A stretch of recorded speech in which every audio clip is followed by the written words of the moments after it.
Давайте откроем 1 Коринфянам, 11 глава, 23, 24 и 25 стихи. Gəlin Korinflərə 1-ci məktubu açaq, 11-ci fəsil, 23, 24 və 25-ci bəndlərə baxacağıq. «Ибо я от самого Господа принял то, что и вам передал, что Господь Иисус в ту ночь, в которой предан был, взял хлеб и, возблагодарив, преломил и сказал: примите, едите, это есть тело мое, за вас ломимое. Сие творите в мое воспоминание. Также и чашу после вечери, и сказал: сие чаша есть Новый Завет в моей крови. Сие творите, когда только будете пить, в мое воспоминание». Deməli, Korinflərə 1-ci məktub, 11-ci fəsil, 23, 24, 25-ci bəndlər. Çünki sizə çatdırdığım bu xəbəri Rəbbin özündən qəbul etmişəm. Rəbb İsa ona xəyanət edildiyi gecə əlinə çörək götürdü və növbəti bəndə zəhmət olmasa və şükür edib onu böldü və dedi: bu mənim sizin üçün verilən bədənimdir. Bunu məni xatırlamaq üçün edin. Eləcə də axşam yeməyindən sonra kasanı götürüb dedi: bu kasa mənim qanımla bağladığım yeni əhddir. Bunu hər dəfə içəndə məni xatırlamaq üçün edin. Знаете, когда Иисус Христос проводил свою последнюю вечерю, апостола Павла не было среди учеников. Bilirsiniz, İsa Məsih şagirdləri ilə son şam süfrəsində olanda Həvari Paul orada yox idi. Он был еще далеко от Бога. Həvari Paul o vaxt elə Allahdan çox uzaq idi. Но он здесь говорит, что я от самого Господа принял. Amma burada bu bəndlərdə oxuyuruq ki, Paul deyir, mən Rəbbin özündən bunu qəbul etmişəm. По всей видимости, мы видим, что Господь сам явился к нему и рассказал ему о вечере. Görünür ki, Rəbbin özü gəlib Həvari Paulun həyatına və Rəbbin şam süfrəsi haqqında ona nəql edib.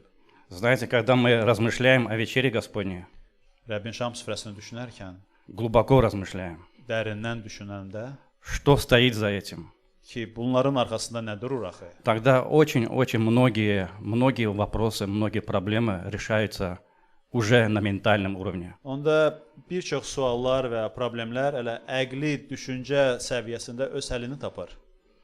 Послание к евреям в 9 главе 14 стихе написано, что кровь Христа омывает нашу совесть. İbranilərə məktub 9-cu fəsil 14-cü bənddə deyilir ki, Rəbb İsa Məsihin qanı bizim vicdanımızı yuyur, təmizləyir. От мертвых дел. Ölü işlərdən. О, у нас очень много mертвых дел. Bizim çoxlu ölü işlərimiz var. И тут в этом отрывке, если дальше мы читаем, апостол Павел говорит, 27 стих: «Посему, кто будет есть хлеб сей или пить чашу Господню недостойно, виновен будет против тела и крови Господней». Və burada davamında Korinflərə 1-ci məktub 11-27-də Həvari Paul deyir ki, necə müəyyən edilmişdir.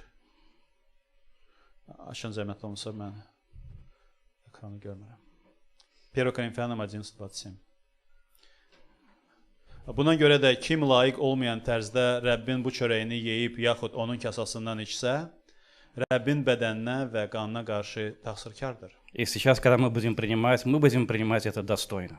Və indi biz Rəbbin şam süfrəsini qəbul edəndə biz bunu layiqli şəkildə qəbul edəcəyik. Если кого-то нужно простить, Əgər прощаем. kimisə bağışlamalıyıqsa, gəlin bunu qəbul etmədən qabaq bağışlayaq. Если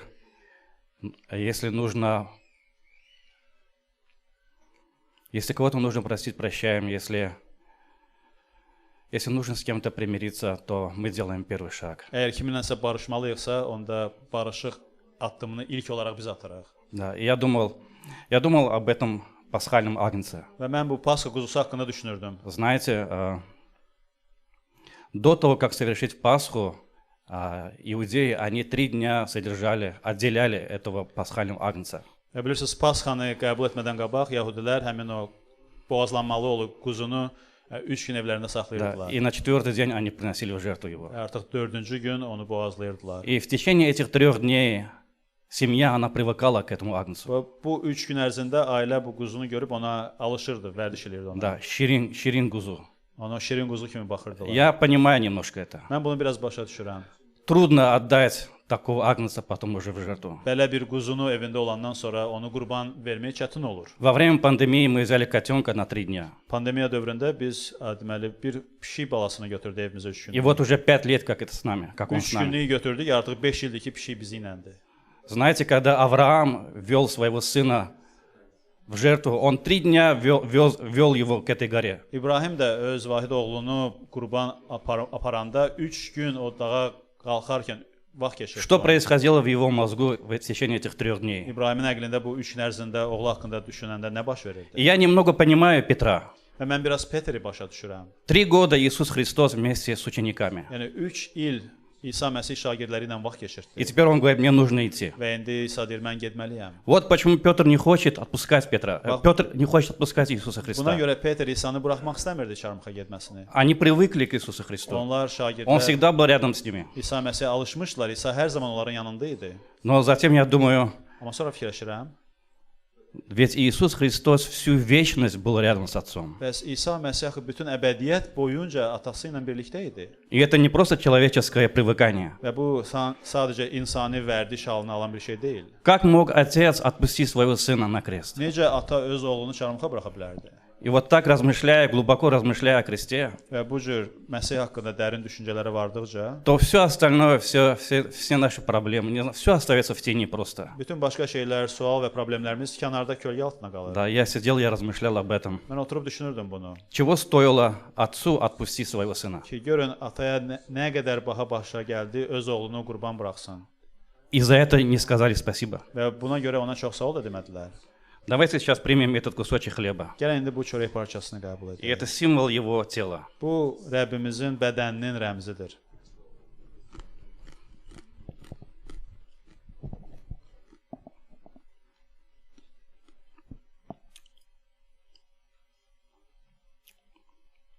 Давайте примем эту чашу, Eləcə də fincandakı şirəni qəbul edək.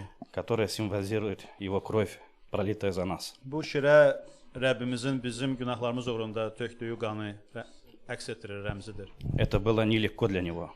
Bu onun üçün asan bir iş deyildi.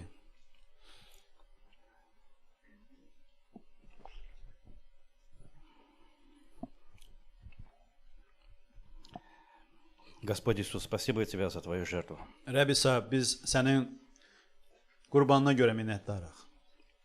Благодарим Тебя за завершенную работу. Bitirilmiş işinə görə minnətdarıq. Ты сделал все, чтобы нас спасти. Sən bizi xilas etmək üçün hər bir işi gördün. Благодарим Тебя, Господи, Minnətdarıq sənə. за то, что Ты дал нам такую власть теперь называть Бога своим Отцом. Çox sağ ol ki, bizə belə bir ixtiyar verdin ki, biz Tanrını atamız adlandıraq. Да, Господи. Освободи, очисти нашу совесть сейчас. Xahiş edir bizim vicdanımızı təmizləyəsən. Убери все то, что не нужно, все то, что дьявол понастроил, все твердыни, Господи. Lazımsız olan şeyləri və iblisin içimizdə qurmağa çalışdığı bütün istehkamları dağıt aradan götür. Да, Господи. Во имя Иисуса Христа просим у Тебя, Отец. Аминь. İsa Məsihin adı ilə atacan səndən dua edib xahiş edirik. Аминь. Спасибо.